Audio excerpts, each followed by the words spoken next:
When you enter the workforce, you'll find that in addition to your salary, companies will often offer an employer benefits package. Employees' benefits are non-wage compensations provided to employees in addition to their normal wages or salaries.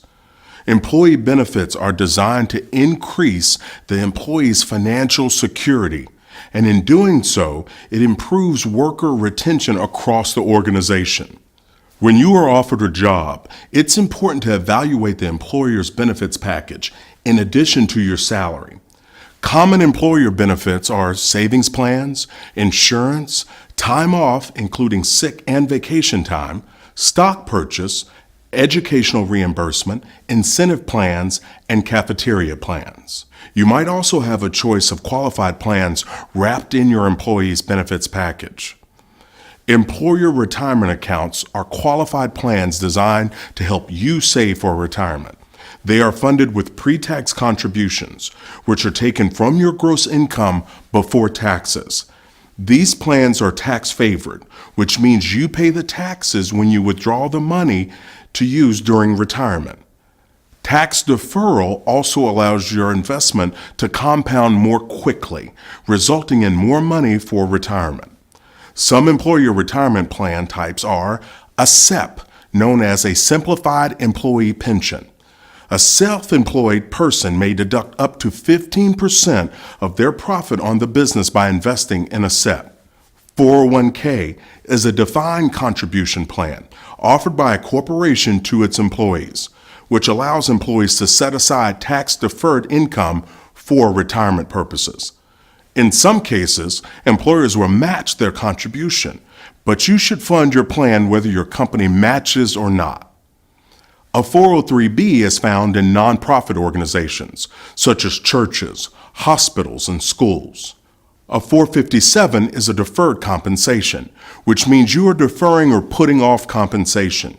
Usually this is available for government employees. Now, you might be wondering, where does the term 401k come from?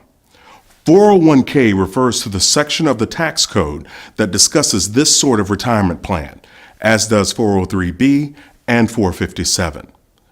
Do not use guaranteed investment contracts, also known as a GIC, or bond funds to fund your plan.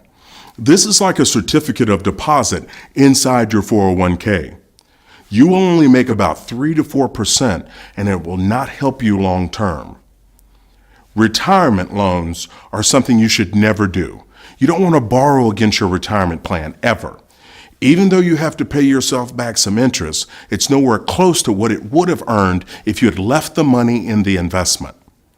The employer retirement plans are a great way for you to reach your 15% and to help you reach your retirement goals.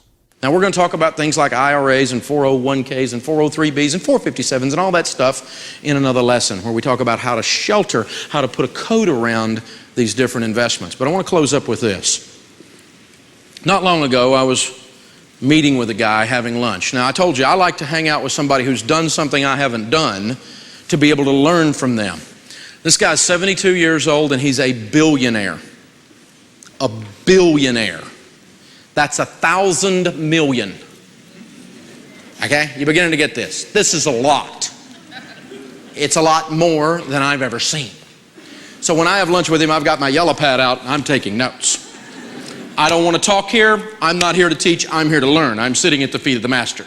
This guy's got a strong Christian faith. He's got a wonderful family. He's got a wonderful business. His life is pretty awesome looking in from the outside. I know folks have problems and he probably has his share, but he's got $1 billion and I want to know how you do this. I want to learn from him. You know what I'm saying? I've been blessed in the last few years to have lunch with several billionaires. I used to go have lunch with millionaires. Now I am one. I want to meet with billionaires. Okay? These guys, there's only about 300 of them in the United States right now. It's pretty amazing. So, you know, they're fairly rare breed. So I'm sitting and talking to this guy and I said, all right, so if you were me and you were my age, you know a lot about what I do, what would you do? Great question, right? And he thought for a minute and he said, well, there's 2 things that you must do if you want to win. I went, oh good, I can do this outline. 1, 2. This one I can do. It's always simple, isn't it?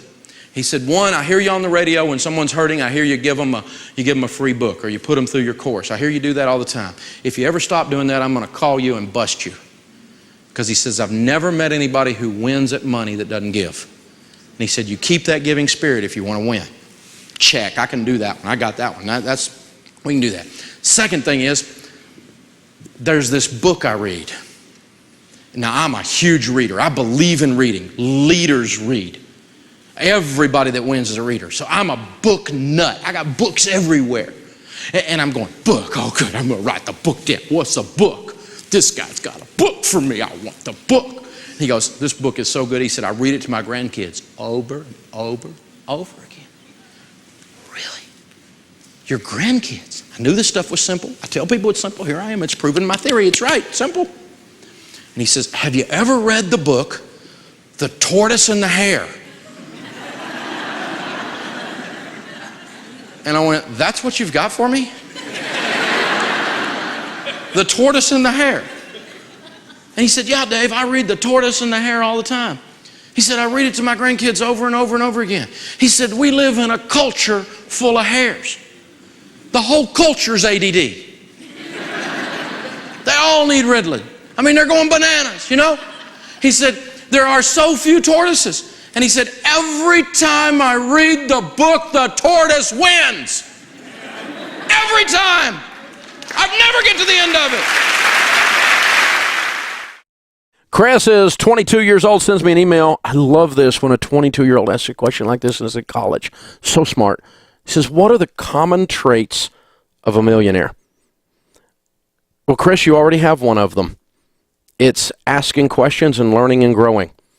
The average millionaire reads a nonfiction book a month. Find people that are what you want to be, figure out what their habit patterns and character traits are, and become one of them, then you will become one of them. And so you're on track to do that already by just asking this question. Very smart. Great book out by Tom Stanley called The Millionaire Next Door, where he studied millionaires. It's the consummate study ever done of a group of millionaires and what their traits are. Number one, they usually buy and drive used cars. A lot of them are self-employed. Most of them are first-generation rich, meaning they didn't start with daddy's money. And so that tells you and me, regular guys like us, we got a shot at becoming a millionaire. So you live on less than you make, you're conservative, and let me tell you one of the key qualities you'll find with the typical millionaire I've met with over the years. They really have almost no need to impress you. You know, all these other people run around trying to impress everybody. They're the ones that are broke. They're what people in Texas call big hat, no cattle. And so you need to actually have a plan where you don't care what the broke people think.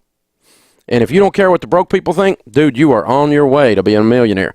And then lastly, don't try to get rich quick.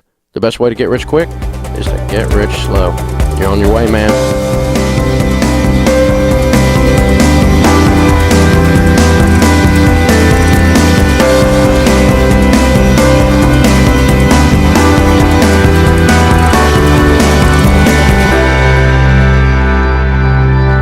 Believe it or not, anyone can become a millionaire, regardless of what you come from, the background, how much money your parents have.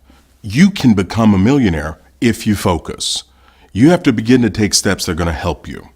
As you approach adulthood and start to think about your future, you have to ask yourself, are you really ready to be financially responsible for yourself?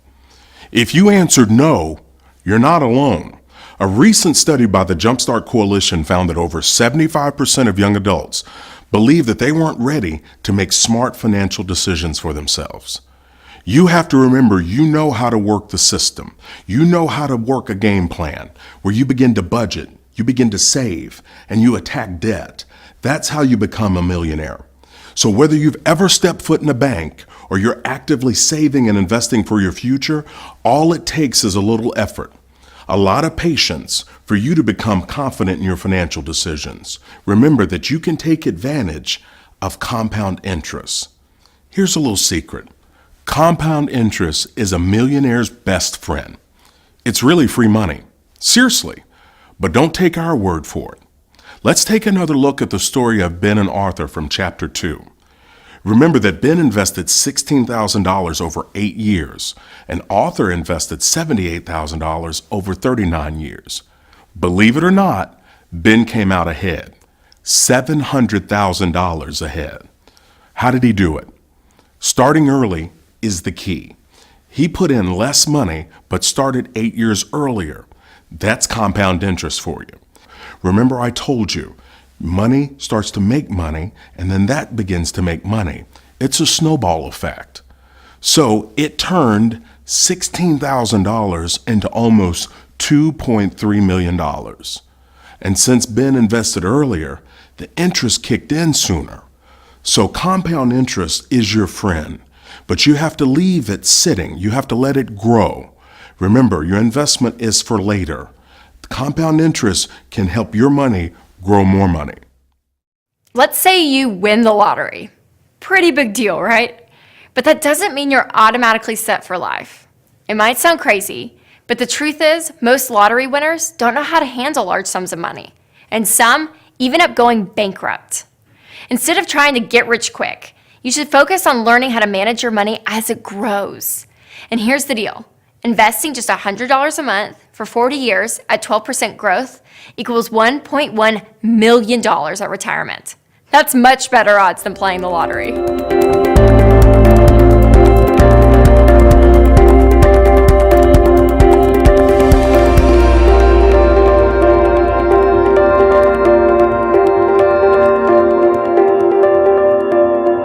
Believe it or not, one day the 50-year-old version of you is going to love that the young high school version of you listened to this.